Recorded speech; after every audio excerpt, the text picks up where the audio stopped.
My name is Andrea Giudice. I'm a book with Simsbury's Human Library.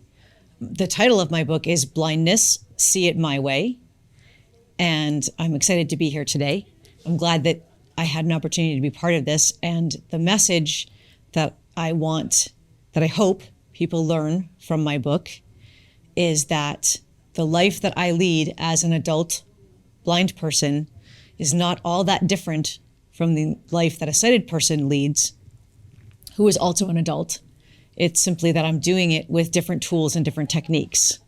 It's a very basic and extraordinarily simplified explanation of how I live.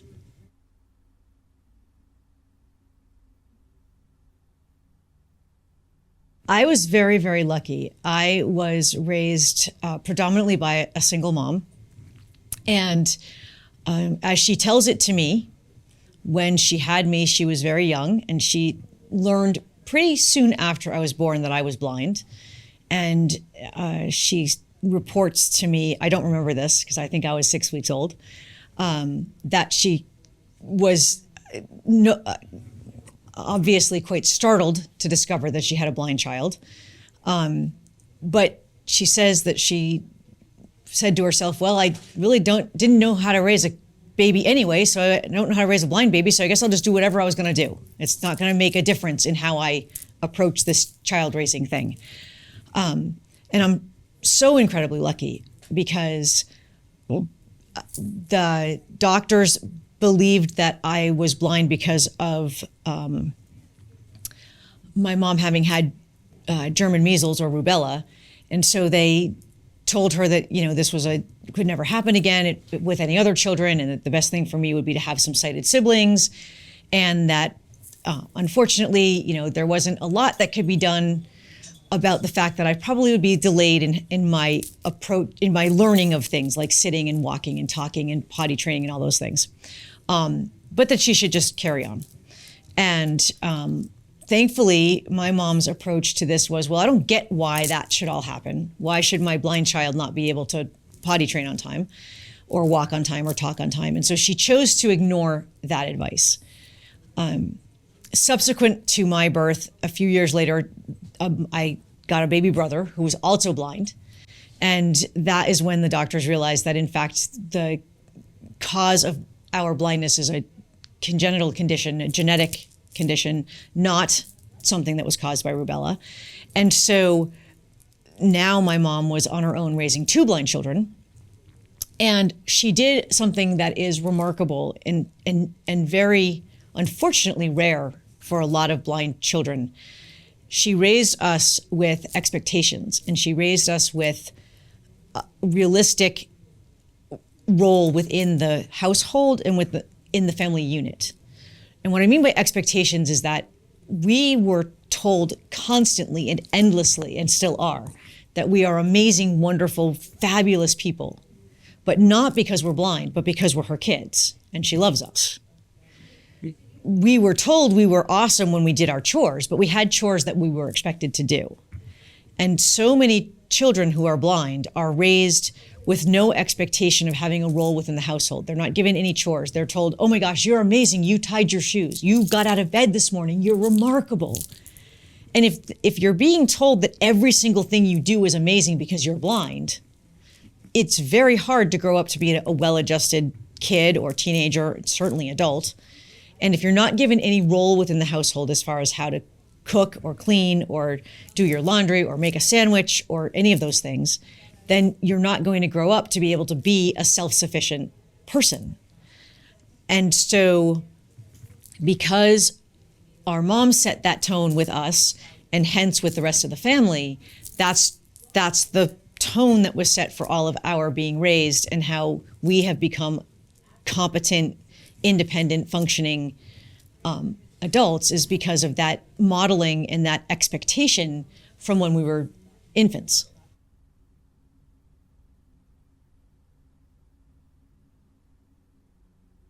That is such an interesting question. I don't know the answer to that, and it's very curious to me. It seems that I should have a very vivid memory of learning that fact. And I've read books and talked to other people where they very clearly remember when they realized that instead of everyone is like them, that they realize that they are not like everyone else. I have no recollection of ever learning that. I know at some point, I know for as long as I can remember, I have been aware of the fact that I'm blind. So I must have figured out at some point that I am blind and most people are not.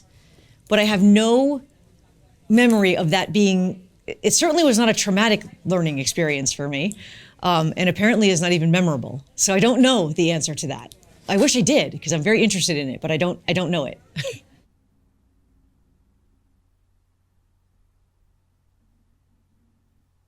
I was able to go to public school. In fact, I was lucky to start schooling just when it became law to send disabled children to public school for an equal education. And I'm very grateful for that. However, it wasn't all rainbows. Unfortunately, there were some bumps. I was bullied quite a bit. I don't remember being particularly upset about it as a kid. I think I'm a lot more angry about it as an adult, actually, than I was as a kid. I think a lot of that, unfortunately, is still happening. I'd like to believe that it isn't, but I think that probably it still does, even though there's a lot more awareness of bullying than there was then, I think.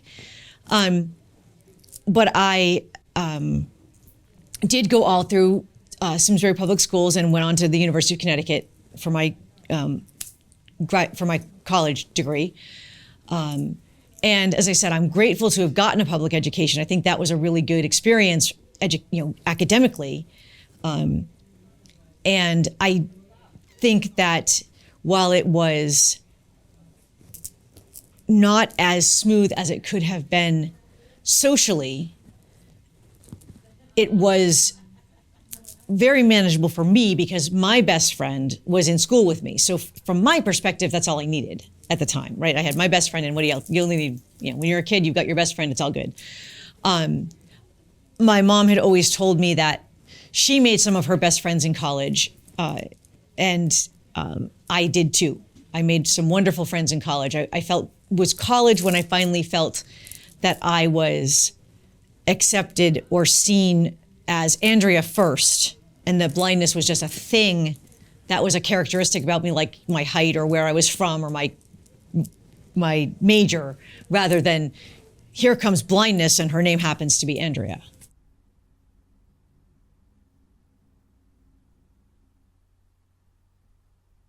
To me, college was amazing. So, when you go to college, I think, and I know this is how I felt, and I think a lot of people do, you feel like you're all that, in a bag of chips, right? You feel like you're completely independent, even if you have 3 hots on a cot. But you're all grown up all of a sudden, you're on your own, you're making your own decisions. There's not someone right there to make sure that you've done your homework and going to bed at a reasonable time and getting up for class and not eating Cap'n Crunch 3 meals a day. Not that I did, of course, but not to say that there wasn't ice cream available at all those meals, because I was at UConn, but anyway. But what I experienced in college, more than just the experience of making sort of friends that felt more real and people accepting me more for who I was. Simsbury is a wonderful town, but it's very landlocked. If you don't drive, you can't get a lot of places in Simsbury. So the University of Connecticut, to me, was this marvel of accessibility, because I now had a campus that had, and this was back in the Stone Ages before it is what it is today. But even then, it had a the co-op was a place that had books and cards and food and all this stuff, and it was right on campus. And just across the street, we had restaurants and a Friendlies and a drugstore and all these things that I could walk to.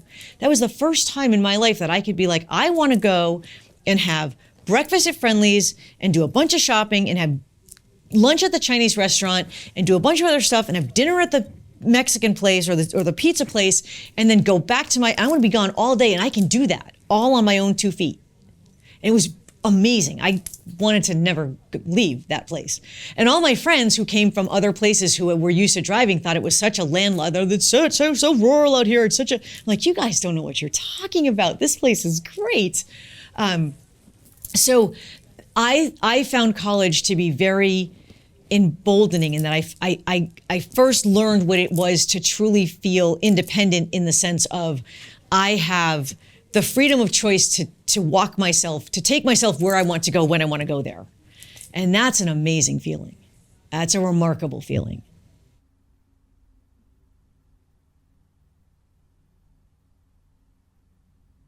The accommodations that were available to me in college were fairly similar to the ones in high school. Braille is my first written language. And so I prefer to read and learn things in Braille, but most of my textbooks and other learning materials have not been available to me in Braille probably since elementary school, because books just changed too quickly for them to be Brailled effectively and efficiently. So I would get books that were recorded. I had access in college to the Disabled Student Services Center, so there were people there that could help me administer exams orally if professors didn't want to do that. They were able to provide other assistance. I had readers, fellow students that I hired to read me the books and study notes that I needed, which was a great deal for everybody, right? Because they got a little bit of money to read stuff they had to read, and it got me the information I needed with real people instead of having to do everything on recording. And that was the way it was in high school too. I did have a reader in my senior year in high school, but I also recorded all of my lectures on a tape recorder, which tells you just how ancient I am. There were no smartphones. I did have a computer, which was unusual at the time. That was not the norm. Now everyone would have a laptop, but at the time that was not as typical. So it was just using accessible software and specialized software to be able to hand in papers that were in print, things like that.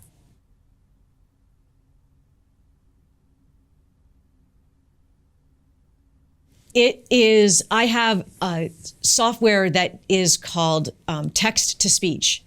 So I'm typing into my computer just the way that you would. I'm a touch typist. I don't need any kind of specialized anything to type into the computer, but I need something to access the words that are on the screen. So I'm using software that is loaded onto my computer or onto my smartphone that reads the text that's on the screen as if you were standing over my shoulder reading it to me, or as if I were reading it with my eyes, which works great and wonderful when we're talking about text. It gets a little more complicated with things like embedded pictures, screenshots, anything that's been scanned, because my software sees it as a picture, not as words.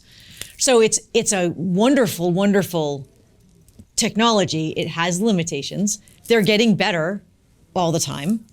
But that's what I do. I use text to speech software that accesses the print that's on the screen.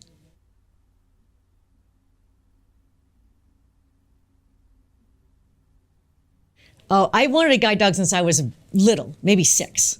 But I learned through a lot of reading that you have to get a guide dog. You have to be at least 16 to get a guide dog, or at least that's what I learned at the time. So, and that it takes about a year to build up the kind of relationship where you get from brand new partners to really clicking.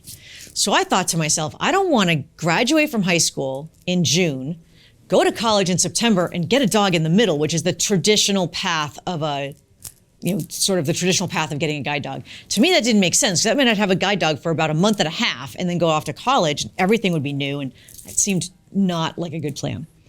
So I decided that I would like to get my dog between my junior year and senior year of high school in that summer, so that I would have that year of high school left to really get to know my dog and to click and to get that partnership built before we went off to a brand new place where I'd never been, to this new experience, which made a lot of sense to me. Apparently it's not, that's not exactly the way most people do it. But I was lucky. There was a school, in fact, local here to Connecticut, Fidelco, that was willing to work with me. And so I did get my first guide dog in the summer of 1987. And she did attend my senior year of high school with me and go off to college with me. And it was, as I thought, absolutely remarkable. And I was very grateful to have that year to get to know her, because it is a lot to adjust to. And it doesn't matter if it's your first dog or your 7th dog, it's a lot to adjust to every time. And so I was very grateful to have that year in high school to get for our partnership to solidify before we went off to take on Yukon, or to take on any big, huge change like that. And I am lucky enough to have been partnered with a guide dog since that time. All these years later, I'm on dog number 7. And it is the magic that I experienced when I picked up the harness handle for the first time in my 17th summer has never faded.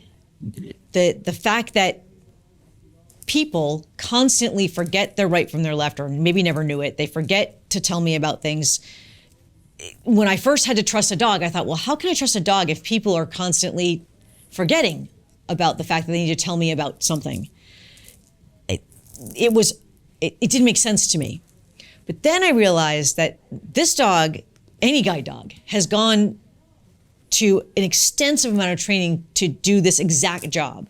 And they're not thinking about anything else. They're not worrying about the homework that they have to do, or the argument they had with their partner, or the boss that they can't stand, or the meeting that's coming up, or any of this other stuff that we all as humans have going on, in addition to trying to remember to tell me about a step down or a step up or a branch that's hanging down or a doorway that's coming up, or any of the things that need to be told to me about the environment while I'm being guided by a human.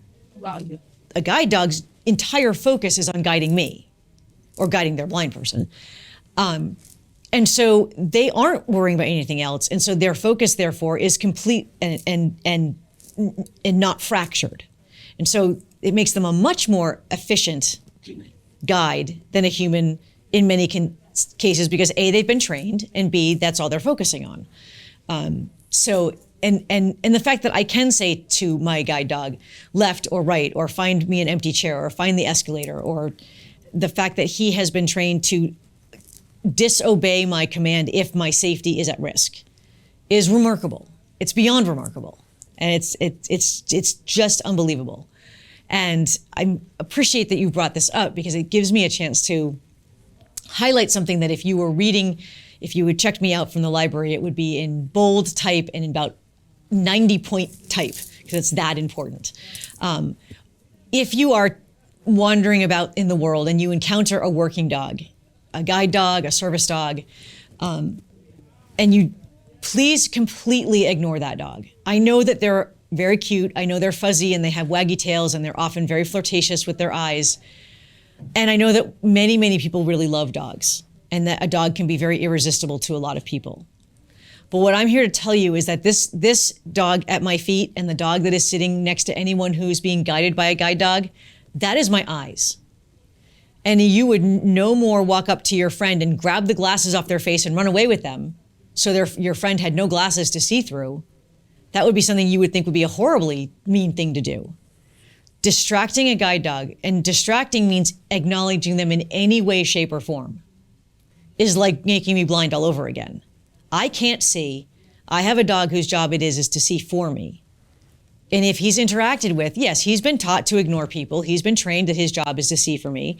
But I would venture to guess that all of us have had days when we forget that we should be completely focused at work, and we lose our mind for a second and look away from what we're doing, or our mind wanders, or we maybe look at Facebook for a second, maybe. So you can help a working dog do their job by completely ignoring them, not just not petting them, but not talking to them, not gazing at them, not engaging in eye contact, because at the end of the day, by doing that, you're blinding me all over again. And that's a very scary and potentially life-threatening position to put me in.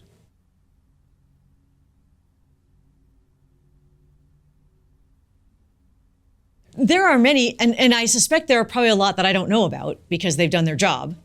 But I was just talking to someone about this the other day. I was walking along an unfamiliar area, a sidewalk, and I got to the dog came to a stop, which is what I believe, at the curb, at the end of the sidewalk. And I asked the dog to go forward, and the dog wouldn't go. And I thought, it's an unfamiliar area. He's probably distracted. I asked him again. Now, we're always told, follow your dog, right? The dog is the one that can see. You're not the one that can see. Listen to your dog. I asked the dog again, Juno, forward.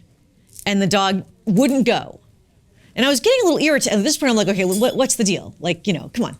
And so I said it again. And this time, instead of just standing at my side and not going, the dog walked in front of my knees, moved their body across my body in front of my knees, which is a dog's way of yelling, "You stupid human. I am communicating to you that this is unsafe."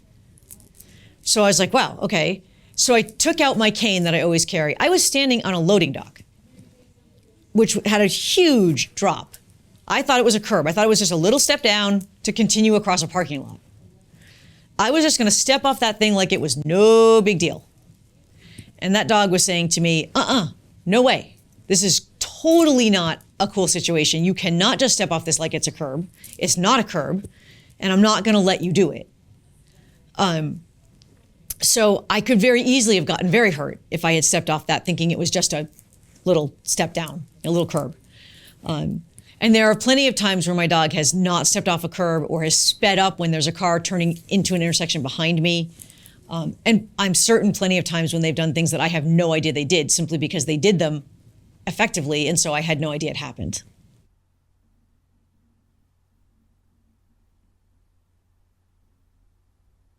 It's an interesting thing, my adult life. And I say it's interesting because this is something that I get asked a lot. And I've thought a lot about it and how to answer this question. People seem to anticipate that my life is very different from theirs. And it's really not, right? I live alone, so I have a house. So that house has to get cleaned and the sheets have to get changed and the food has to get made and those things all have to happen. The bills have to get paid. And I have to do those things. That house has to run just like another adult's house has to run. And I do those things, so I essentially do the same things that most adults do, right? I get up in the morning, I do the things that have to get done to get out the door. I go to my job, I go to my friends, I go on a trip, I go run errands, I go do my taxes. Whatever it is that I'm going, I go to a doctor's appointment. I do all those same things that adults do when they're adults. But I'm going to be doing them using different tools or with different techniques because I'm not doing them visually. But the tasks and the requirements and the responsibilities and the things I enjoy, they aren't that different from most adults. I have friends. I love to get together with my friends. I love to read. I'm a horseback rider. I love to swim. I love to go on vacations with my family. I have a brother in Maine. I go on the bus to visit him. I've got friends. I ride the train to visit. I go on planes. So on one level, what I do as a grown-up isn't really any different than other grown-ups doing their life. And the important message that I want people to take away from that is that, yes, I am not doing those things by using my eyes. So my microwave has Braille on it. My stove is going to have Braille. My measuring cups are marked with Braille or have large tactile, numbers on them. My computer talks. Everything in my house talks. When I don't get in my car to go to my appointment, I'm going to have to walk or take a bus or take an Uber or take some form of transportation or get a friend to take me. I have to think things through more carefully because I can't just jump in my own car and go where I want to go when I want to go there, right? So I have to have a different system of planning. I choose to live in a place that gives me a lot of opportunity to walk to a lot of things so that I don't have to always be using transportation if I want to just go out and get a half gallon of almond milk from the store. If I want to go to the post office or the pet store or Walgreens, I want those things to be within striking distance so I don't always have to ask someone for help or always have to call an Uber or a taxi or a bus to do that. So the systems that I have in place are going to look different. And if a person loses their vision as an adult, they're going to have to learn how to use those systems and learn those systems. But the things I have to do aren't any different. I still have to get up in the morning and put my pants on one leg at a time and put my shoes on and get on with my day. And I know that maybe sounds oversimplified, but I'm amazed at how it seems that most people don't seem to think that that is in fact what my life looks like. And I find that that's a real problem because in the course of my life, I will find myself across the desk from a person who's hiring me or a loan officer or a person who's making a decision about a mortgage on my home, or somebody who's got to make a decision about my qualifications for something that I'm across their desk for. And what I know for a fact is that blindness is probably the most feared disability that there is. People straight up have said, and this is a known fact, that they are more afraid of blindness than death. So if I'm sitting across the desk from somebody and I'm there and I'm looking for a job, and I've come and I've got all the qualifications, my resume's there, I'm in the appropriate clothing, I've shown up on time, everything is as it should be for that interview. And I sit down in that chair, and the person across the desk from me who is sighted, without realizing it, I'm not saying this is a conscious thing that happens, but all of a sudden they're like, oh my God, that person's blind. What if I was blind? How would I have gotten to my kitchen? How would I have gotten my coffee? How would I have gotten to work today? How would I do my job? How could this person do this job? This person can't do this job. I couldn't do this job if I was blind. Right this very second I went blind, I couldn't do this job. Well, that's true. If right that second they went blind, they couldn't do the job because they haven't got the training. But because that lizard brain fear, that visceral subconscious fear comes in, their subconscious fear of the disability that I have has become the only thing that they are able to truly focus on. And as a result, I'm no longer Andrea the applicant. I'm, oh my God, I could go blind someday. And that is where the problem lies, because that means that there's no way I'm going to get that job, that mortgage, that loan, that apartment, that anything. Because the person has become paralyzed without realizing it by their subconscious fear of their inability to function in the life that I live. And I would say that you might think that I'm over dramatizing this. I promise you I am not. And so it can become very frustrating because now I'm not just having to present my best self and my qualifications in any given situation. I'm having to overcompensate and somehow manage to, without ever acknowledging that that fear exists, deal with that person's fear. And that gets hard and it gets tiresome. It gets tiring. So that's a really important message that yes, I'm not going to tell you that being blind is easy. And I'm not going to tell you that I get up every morning and go, oh boy, I'm blind, yay. I'm not going to tell you to get up every day and say, oh my God, my life sucks, I'm blind. I just get up every day. Most of the time I forget I'm blind until I run into something. And then I'm like, oh yeah, I'm blind. Blindness is frustrating. There's a lot of things about the world that are frustrating when you're blind because it's a vision-centric world. But one of the things that's most frustrating to me is when people have this perception that I live a good life for a blind person.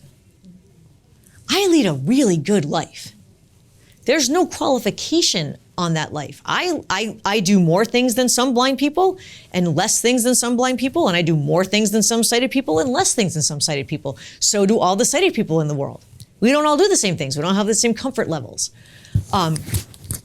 I feel confident that the things that I don't do are because I don't want to do them, not because I'm blind. There's a wonderful man who has climbed Mount Everest, and he's blind. And now I get asked so many times, well, why haven't you climbed a mountain? You couldn't pay me to climb a mountain. I don't even like being outside with bugs. I'm never gonna climb a mountain. Not because I'm blind, but because I'm Andrea, and Andrea hates bugs. So there's this, it's so hard to put into words, but it's so important for me for people to understand that it's very important to recognize, for me to have people recognize that I'm not leading a good life for a blind lady. I'm leading a really good life. And I do what I want to do. And yeah, there are things I wish that were easier, and there are days when I'm frustrated beyond words. And there are things that and almost everything will take me longer than it will take a sighted person. But that is what it is. That doesn't mean that I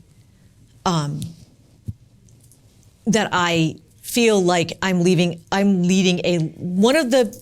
I was asked a question by somebody at some point in my life, do you feel that you're leading a complete and a complete life? And I said, yes, I believe that I am leading a full and complete life.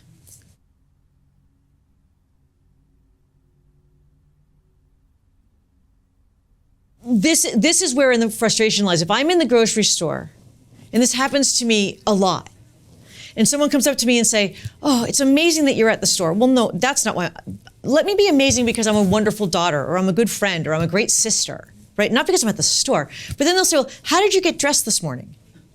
Okay, well, that's only an okay question if I'm a book in a library where you're supposed to ask me questions, or if you're asking everybody how they got dressed this morning, or why they didn't climb a mountain, or how did they get here?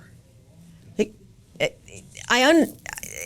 I recognize and am very aware that blindness is a very unfamiliar thing, and I might be the only blind person that someone meets. And I do very much want to be able to answer those questions if I'm sitting waiting for a bus or I'm doing something. If I'm running through an airport trying to catch a plane, or I'm trying to take the 30 minutes I have on a lunch break to grab the 10 things I need at the grocery store, and every 5 seconds someone's stopping me to ask me the one thing they've got to know about my life, that can be very hard. It's a hard balance to be between I want to be the approachable person who is blind to help share knowledge, but I also want to be the me who has only so many minutes in a day to accomplish what I need to accomplish. And I also want to be me who is a private citizen, not a billboard all the time. It's a very hard, it's a very hard balance beam to walk, to know how to negotiate with yourself that fine line of how do I make myself available to the public, but also keep myself safe from the public and allow myself the space to just be me, my own person, and not always have to feel like I'm a public announcement or a public information poster. It's a very interesting, it's an interesting thing that I've not come up with a complete answer for. It's my struggle, and it's a different answer pretty much every different day. So I don't know.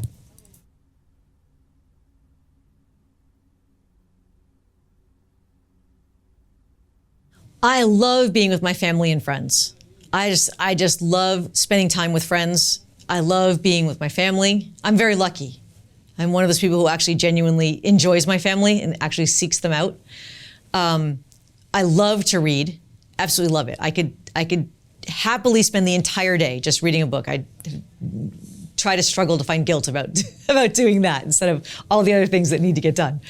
I'm a horseback rider. I love being around and with and on and anything to do with horses. Swimming, and being with spending time with my dog and being in the guide dog world, being amongst other guide dog handlers and talking and living the guide dog lifestyle and being with those who are in that is an amazing thing for me. Those are some of those things. Yeah. Some of the things that I love to do. I love to shop. It's true. I don't particularly like doing things alone anyway, so I'm usually going to go shopping.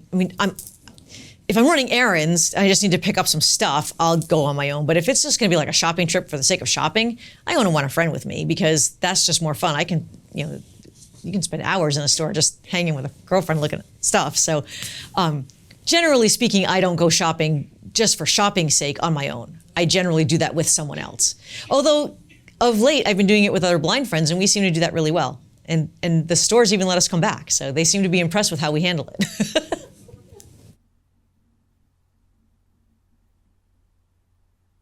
It's really, so the most important things, ignore guide dogs under all circumstances. Just ignore them, pretend they're not there. Know that it's always okay to approach me anyway, I guess I can say blind people, but certainly me, and say, hey, do you need assistance? Can I help you? But accept my answer. If my answer is no, then you have to really accept that, even if you believe that I need help. Taking me by the arm and dragging me across the street I just crossed is not appropriate. And just to recognize that because you may not be able to imagine your life without sight, it is not necessary to diminish anything about the life that I lead or the enjoyment that I take from my life because of that. Or my competencies as an adult and as a person because of that.